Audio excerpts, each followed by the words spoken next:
I've been really enjoying watching some of these like build in public type videos and just seeing what different founders are building and how they're approaching stuff and how similar a lot of the situations are at the end of the day. So let's watch one more and see what happens. I grind cause I gotta get paid. 1% chance, 99% fear. I fell in love with a hustle. I fell in love with a team. Oh, the whiteboard, the classic startup whiteboard. Put in the pain. We get it no matter the weather. Sun, snow, sleet, rain. Go sleep and do it again. We're back with another video of building our startup in public. This week is actually going to be extremely exciting because a lot of things is happening. First off, last week we had our very first sparring session with our new investor, Jeff. He gave us a bunch of very valuable input that we're definitely going to be implementing, not just in the product, but also in our sales process. Quick note on this. It's always good when an investor actually gives you valuable advice, like they're giving you input where they're in their domain of expertise, or they simply just, because of the way they're looking at the business external to you, they give you advice that just, oh, we should have, like, that makes so much sense. Like, why weren't we doing that? There's other investors that think they know what they're talking about and they give you a lot of advice. And even in your head, you're like, I don't know if that makes sense given what we do. Like, and you're not being arrogant. You're like really thinking about it. Right. But some founders feel so like, I mean, they're giving us 100 grand or 20 grand or 50 grand. Like, shouldn't we? It's like, no, the only thing that you owe an investor is return. That is it. And in the legal docs, you have to give them some disclosures and some reporting here and there, but you do not have to listen to them, right? It's nice if you do. And if they're competent, you should. But if they're not competent, you can just be nice on the phone, hang up the phone and get back to doing what you were doing, right? This is part of advanced social skills, shall we say.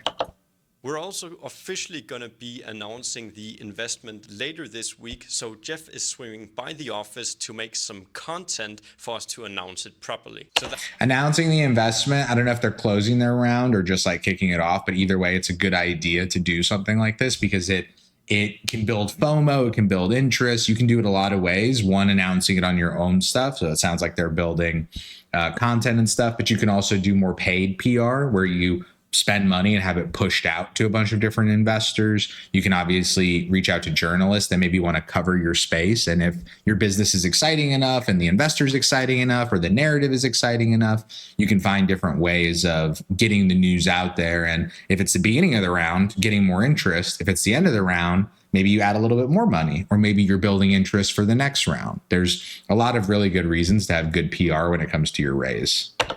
that's going to be very exciting as well. Now, with all of that good stuff out of the way, there is also a few things that's a bit annoying at the moment. It's currently no that surprise. we don't actually have any paying users. At first, I just thought that does tend to be a problem and quite annoying. But I will tell you, having users is good. Having paying users is better. But the second someone's using it, then at least, again, assuming they're not your friends and family type that are only using it because you're begging them to use it, but much more people that are using it because they're interested, even if it's only minorly so. That's where you can start turning majors into minors, right? Or excuse me, minors into majors, where you go, hey, you have this minor interest, or we see that we're getting a few, tepid clicks on this button over here. Why don't we dig deeper there? Why don't we see what's going on? And I have encountered this exact scenario with a consumer startup that I've been involved with for years. And I love to see it because the founder, he's just an absolute animal. And he just keeps working, keeps grinding, and he believes in the vision so much. And the use case is obvious. It makes all the sense in the world. There's really no debating it. But getting those users and then getting those users to pay and then going like, hey, we got 5 users this month, but we had to sell them for really cheap. And then we got 20 users the next month and we actually made full price on each one. And but we actually had to give a commission to this sales guy. And because we weren't paying him a salary, we had to give out a pretty heavy commission. But it's like, notice you can just keep winning, and the 5s turn to 10s and the 10s turn to 50s. And then at 100 customers, well, now you're making $1,000 a month. And isn't life, progressing properly?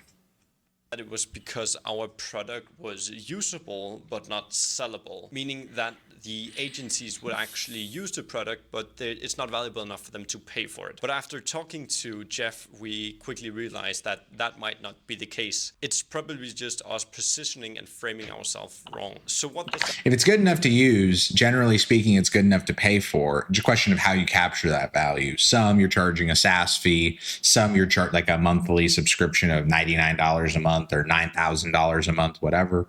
Others you're charging a usage fee where it's like, I don't know what their app does, but it sounds like agencies need to use it. So let's just say it's like a content thing. For every piece of content, you charge a variable price. So that way it's like, hey, you only pay for us when you need us.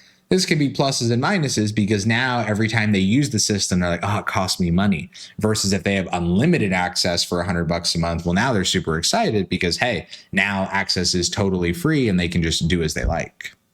That actually mean? Well, to put it in simple terms, it means that we've been marketing our product as this all-in-one solution with all of these features that's coming soon.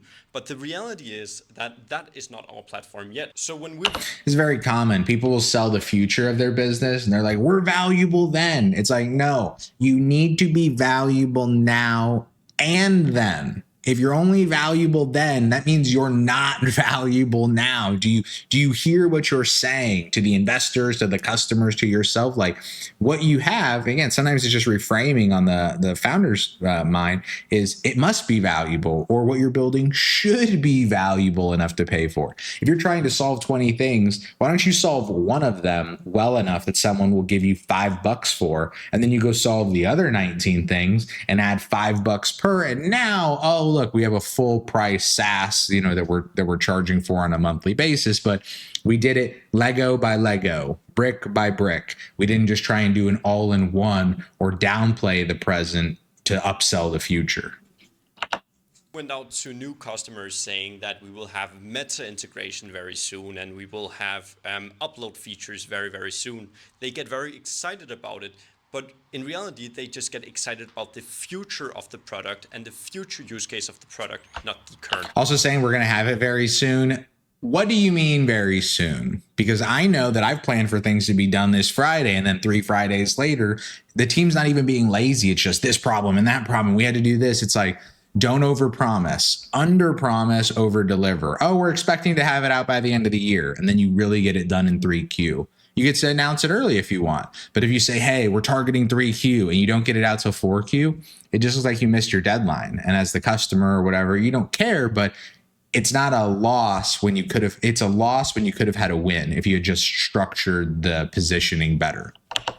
Product. So from now on, when I go out and market, aka sell the product, instead of saying we have this all-in-one onboarding solution for marketing agencies, there it is. We'll basically say we have this one solution to onboard clients for Google Ads agencies. Love that. It's way more specific, but it also sets the expectations from the start, meaning that the new customers coming in get excited about the current product and not the future version of the product. So, yeah. The other thing is it helps by specifying your audience. One of the things that I'm always yelling very politely at web developers too is if the audience cannot self-identify on our website, we have failed.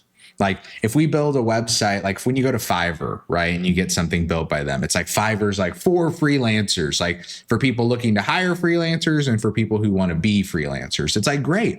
If I'm a freelancer and I go on Fiverr and I go, oh, this is for freelancers. Well, that's me. Like the ability for a customer to engage, or you go to a medical site and they go, are you a patient? Are you a provider? Are you an insurance? Like click here.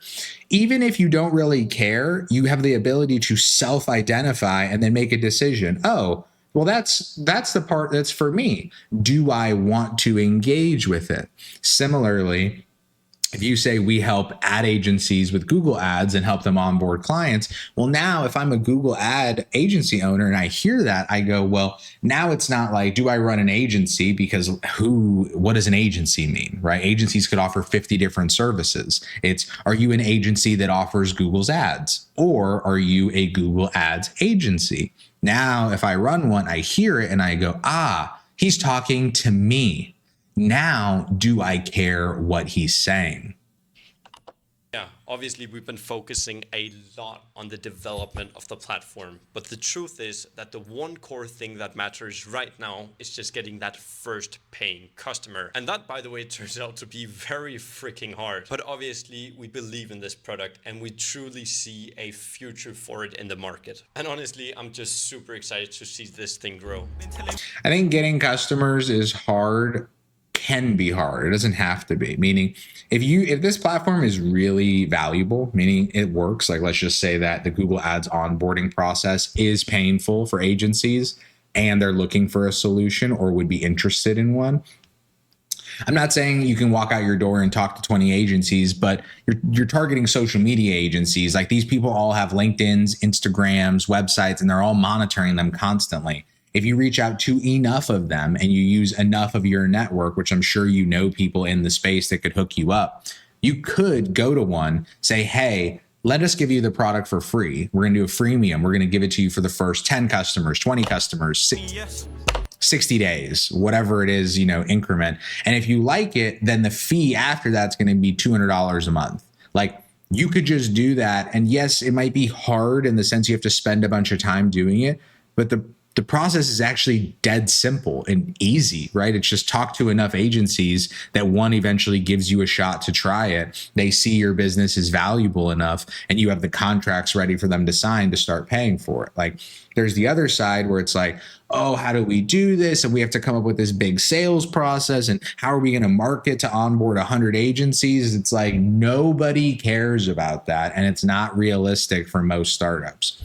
What you need to do is get those first 1, 5, 10, 20 agencies on, build some great case studies, fill your whole website with proof that it works, and then you start being able to do a lot more at scale. My general flow is every startup starts with sales, meaning those first 1, 5, 10, 100 customers, you have to sell one-on-one. It graduates to marketing where you can show off not only your brand, but all the success that you've accomplished in that sales and those betas. And then it graduates from there even. Sometimes you can do one before the other, but to business development, which is finding partners who are connected to your customer. Because working backwards, imagine you wanted to pitch someone on a partnership and they go, well, how do I know you're legit? It's like, it's a great point. Why don't you look at our marketing and see all the stuff that we've done? Why don't you look at the customers that we've created with our case studies and all the results we've driven? We think we'd be an excellent partner to you. It's like, notice how much easier that sales process is to close a business development partner than it would be the other way around. If you had no customers, no marketing, no engagement, you're like, we're nobody, but we want to be somebody. It's like, great, doesn't everybody, right? Why don't you go be somebody and then come here again, and then we can arrange something that makes sense. Man been telling me no, lockdown, I've been inside, long time I ain't been on my phone. We're back and it's another day at the office, and as you can see, we just got our very new office chairs for our new office, and this is actually quite awesome because we've been using these old chairs, which has literally been killing our backs. But anyways, get standing desks. In about 10 minutes, Tim will be back Looks like here they do, at the actually. office because he's been out picking up the Wi-Fi router so that we can also get some proper Wi-Fi. So yeah, let's just do it. Chairs and Wi-Fi. It's so funny because people think like, oh, startup founders, you're like masters of the universe and you're like building products and making money and talking to venture capitalists. Like, no, your back hurts. Like you've been sitting in this chair for 12 hours for 6 months every single day. And now you're like, guys, I think we need to improve our chairs. Like my ass is numb 24/7 now. It's like, all right, guys, let's fix it. Hey, does anyone have a problem that our internet like cuts out every day at 3 p.m.? Is that like an issue? It's like, yeah, pretty big issue because it's, the coding part of our stuff. We actually need some connection. Like that'd be good. All right, let's go get a new router. Oh, but this company doesn't deliver in our area. It's like, Jesus. It's like, these are the problems that founders encounter. They still have all the sales problems and the marketing and the customer hates this and the product does that. And they deleted the code base. Like, fuck, like there's all kinds of stuff going on, but it's also the chairs and where are we going to eat lunch and what's going on with Wi-Fi. Like you have to be okay with friction. This is a big thing I try to encourage with founders. If you are expecting a smooth, seamless journey, respectfully, just give up now. If you're okay, not even that you love it, but if you're okay with friction and problems and working through them, and you see value in solving them and getting to the end of the race, startups might really be for you, because it is a journey, and it's one where you develop and you grow and you build new skills and you do all this stuff, even if it means putting a chair together yourself. While I am unpacking these boxes, I actually thought that I could give you a quick brief on basically what the last few days has been like. So as you heard in the last clip, we've been quite busy with trying to get our first paying customer. And one thing that I realized, that there's no reason to overcomplicate that process of getting your first customer, because in reality, It's like you heard me. It's just about framing and positioning your product to the right customer at the right time.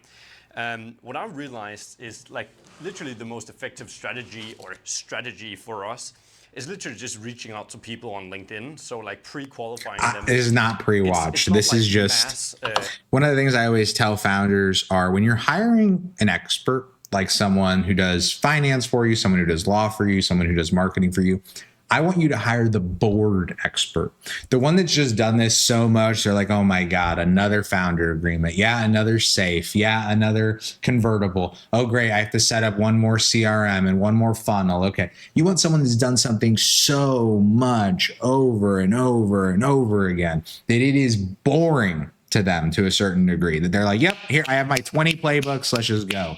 Because when that happens, then you're dealing with someone that's really living it. So again, I highlight this just because, one, it should apply everywhere, but I do a lot of sales and biz dev stuff, both for myself and for other clients. I didn't pre-watch this video, and I don't pre-watch any of them because I want to have the most organic reaction possible. Go to LinkedIn. Notice how it's not innovative, but notice how it does work. Outbound outreach or anything like that. It's just very simple, personalized outreach to the right people. Now, we literally, like yesterday, sent out maybe 15 personalized outreaches, and we got 4 interested customers. That's another key piece, low volume. This is so important. Every founder wants to blast email, every investor, every customer, every this. That'd be like you just asking every girl on earth out for a date at the same time. It's like, one, if all of them said yes, you'd have a problem. But the other piece is, what if you learn things over asking out the first 1,000 girls that help you on the next 1,000 and the next 1,000 and whatever it might be? Like, there's a learning process that I think founders they want to go from 0 to 1,000 overnight. And they actually realize that you actually learn more and get there quicker if you go 0, 1, 2, 3, 4. It's like trying to jump 50 steps at once. You know, you could train for years to try and make that leap, or you could just take it step by step, and all of a sudden you're there in 20 seconds. Like, this is part of startup maturity, where you realize to go slow is actually to go fast. Now, I don't think these customers will convert, to be quite honest, but at least now they know our name, and we have broken that. And you're learning how to get interest. Excellent work. Meta feature or something like that, we can reach out to them at that point and maybe convert them as a customer. You're building a funnel, building leads. The right people at the right time and presenting them with your product in the right way is super effective. Anyways, I'll get to unpacking these boxes now, and yeah. All of these empty promises, it's like I don't know what's real. Everyone turn out fake, and now I don't know how to feel. I'm in the driver's seat, I can't control the wheel. So we got our new chairs, and they're actually quite comfortable, which is good, because we bought them online without really without knowing whether they would be comfortable or not. So yeah, that's pretty cool. But I thought I would quickly give you, or Tim would quickly give you an update. Quick note on this, because it's such a small thing that founders don't do that I think is really important, is they monitor yourself. Like, he just said he bought this chair online without actually reviewing it. Much like a customer might buy his software online without reviewing it. Like, you are your own case study for so many things, but people they're too busy living life instead of like paying attention to the life that they're living, right? Very, what is it, Socratic? The unexamined life is not worth living. It's like, yeah, examine your purchases, examine how you're coming to the decisions that you're coming to, and maybe those will translate to the same experience, the same human experience that your customer is going through. on like the platform, basically what we're building, what we're prioritizing, and yeah, just basically everything we've been working on. Yeah, so one of the things that I've been working on recently has been the Shopify integration, which is not really an integration because Shopify is a manual process. So one of the things that we've been working on is making a very interactive guide that is easy to understand and easy to go through. So you are guided through each step you have to do. So we have some deep links that point directly to Shopify and point you to exactly where you need to go and get the necessary codes and information for the managers. So that has been our focus. Yeah. Yeah, and this is actually quite interesting because our whole platform is built upon that these marketing agencies can give their client an amazing onboarding experience by using these integrations with Google and Meta to basically get access to ad accounts through OAuth. So what do you actually do when these platform doesn't have an API that supports OAuth? Well, in our opinion, it's important for us to make a platform that gives the client a good experience, which is why our core focus has been on making the manual guide interactive, because the core of our product is that we want to give these marketing agencies a tool to help them give their clients a better experience, and a more interactive guide is a better experience. So yeah, that's really cool. I love it. Notice how they're thinking through what their end customer, what their goal is. They want to give, the agencies want to give a good experience to their end customers. Therefore, these guys are focusing on, hey, we think a more engaging and interactive experience will lead to that. Brilliant. Like they're following a theory from an appropriate root, right? Like root cause analysis. This is like root problem analysis or root focus analysis, whatever you want to call it. Cool. So, Tim, what just happened? We just got our first customer. Let's go. We Very are exciting. literally still here at the office and it's like 8 o'clock. But I completely spontaneously jumped on a call that I've been, with a guy that I've been talking with for basically over the last 3 weeks. Notice nurturing, very good. Product, and he was like, sure, let's do it. So he ended up paying on the call. And notice if the demand is there, nothing is going to stop them. It's like, oh yeah, this looks like it'll work. And is the price, not offensive? All right, let's give it a try. As long as the contract isn't crazy and I can cancel, proceed. And yeah, we officially have a business, I guess. Let's go. Yay.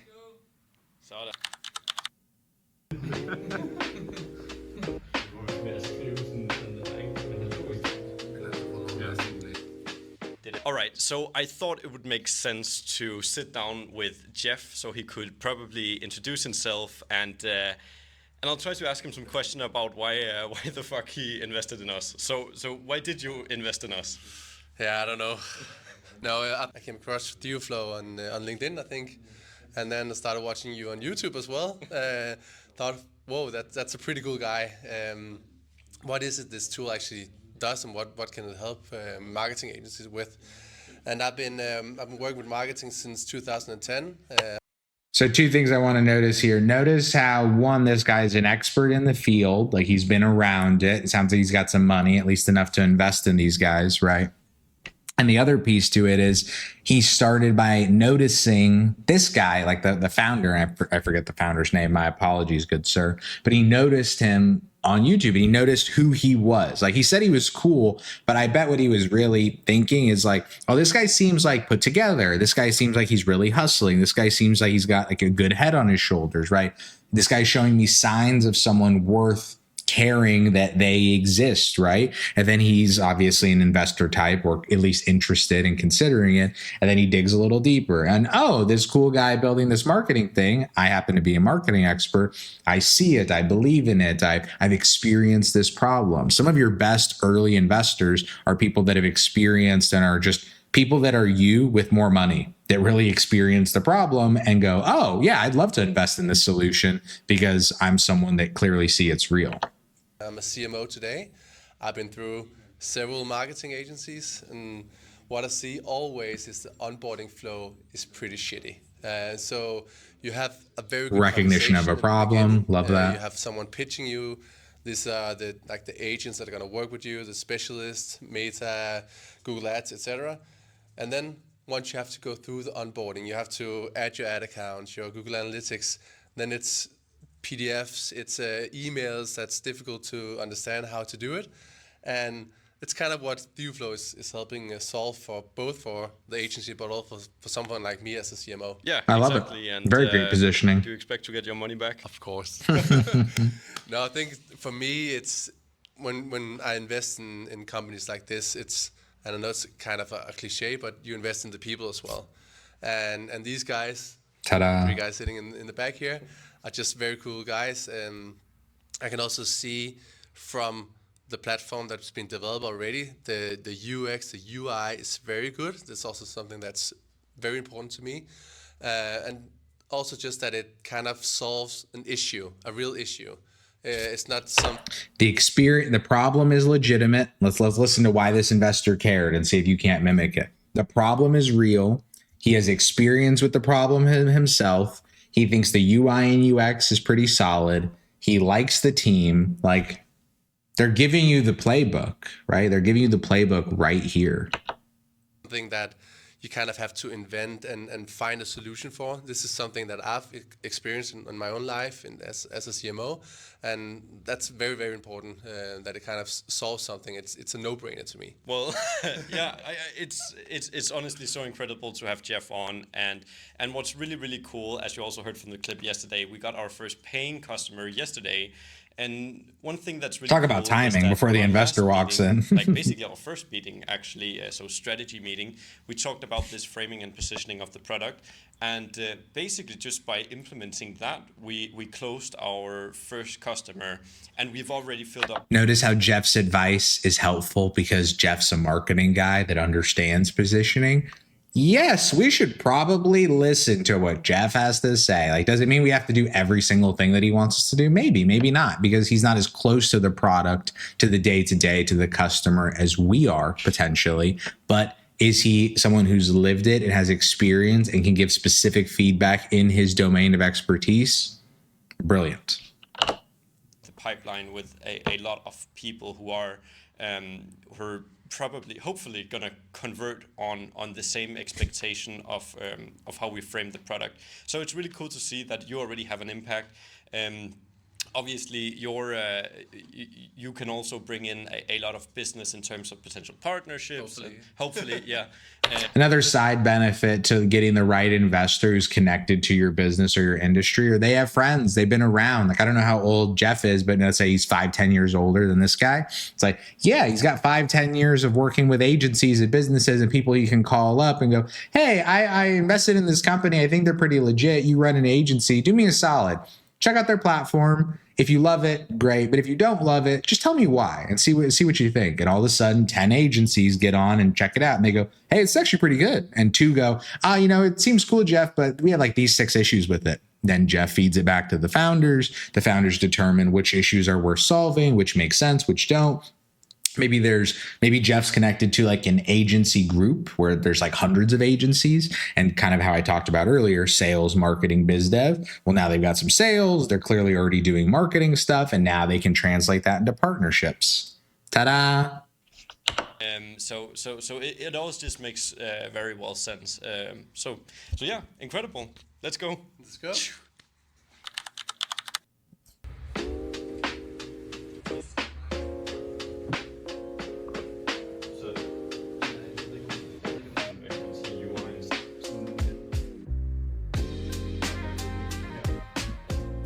Boys and girls, it's yet another day in the office, and honestly, this week has been so freaking awesome. First off, we've shot all the PR material for the investment announcement for LinkedIn, YouTube, whatever. I mean, you guys already know, but it's exciting anyway. We had a great conversation with Jeff. We landed our first customer, and we even made a complete Shopify integration. We filmed a complete demo for LinkedIn. Things are moving so fast right now, and it's absolutely amazing. honestly, we enjoy every single second of it. Right now we're putting in 12-hour days, which to some people might seem crazy, but for us it's what we enjoy doing, and we just look forward to spending even more time and working even harder on this project. And now that the boys are done with their exams, we actually have a lot of time on our hands, which means that the next 2 months over this like summer holiday is basically just going to be spent grinding out. Once again, thank you so much for watching this video, and I'll see you in the next one. One great video. Let me go back so we can be looking at his lovely face during this ending piece. But one, I think it was a great video. I thought he did a really nice job, you know, walking through the business. The only thing I'm going to criticize is at the very end there. If I had the chance to meet this guy, I would say, don't call it a project. Projects are for learning. Projects are for testing. Projects are for school. You're building a business. You've taken someone's money. You're trying to get revenue. This is not a project. This is a business that has a product that needs to be improved and monetized efficiently through business processes. I love a project. I love learning. I try all types of little random, I have like 8 different projects going on right now where I'm just trying stuff, learning stuff. And if any of them show any reality, now I'm going to turn it into a business. But I'm going in with the right mindset because it sets the expectation. And I find if you look at stuff like a project, it doesn't bring the right level of seriousness or of process appreciation or of structure, because projects, let's just do what we all can. Business, let's do what we all should, right? So hopefully this was helpful. I really like what they're building. I love the energy, and let's hope they keep it up.